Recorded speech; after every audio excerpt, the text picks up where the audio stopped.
I'd like to share a story that I've never shared before. And you'll see why. When I was a little child in school, so you may recall the game that we all played, musical chairs. The teacher would play a song. There were amount of seats, one less than the number of students in the class. Let's say there were 20 students, they had 19 seats, and you had to grab a seat as soon as the music stopped. So there was always one person left out.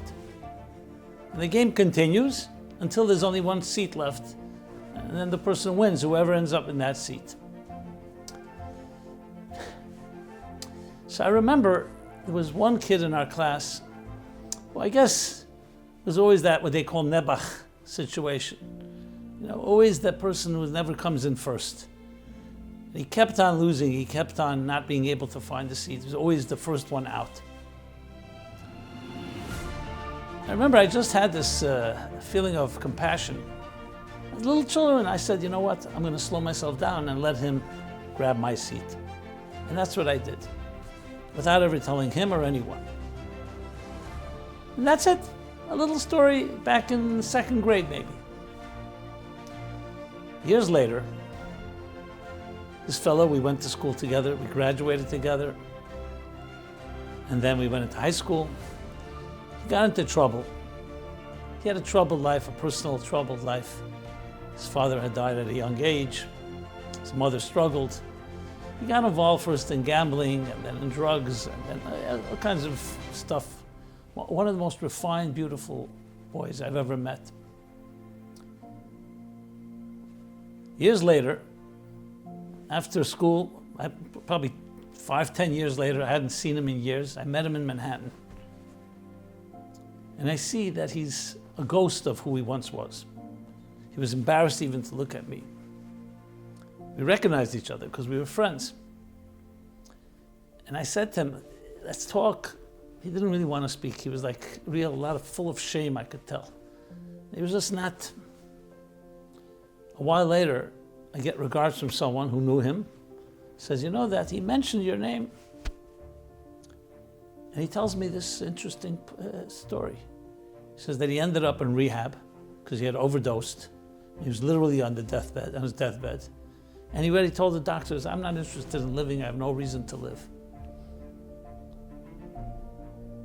And then, either a therapist or a counselor came in and he told them, and he shared with them the story that happened with the musical chairs.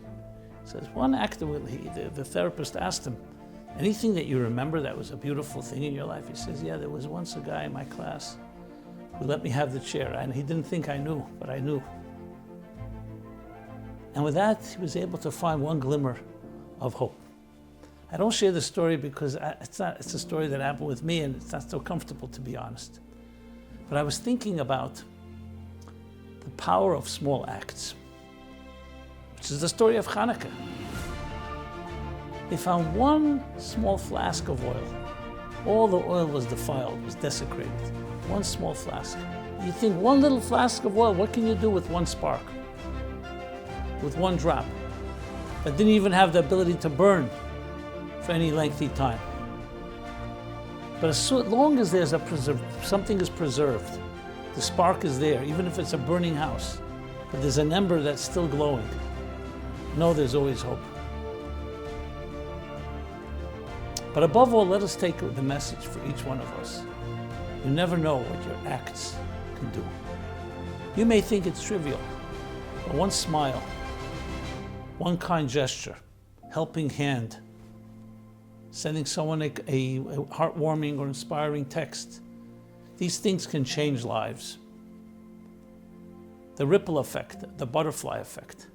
And it all goes back to the Chanukah story. One little flask of oil ended up burning for 8 days. And then from 8 days, expands to every year. For thousands of years, those flames continue to burn in our lives. Reach out to someone. Take that extra second, that gesture, that kind act. You never know what kind of impact it can have. Happy Chanukah.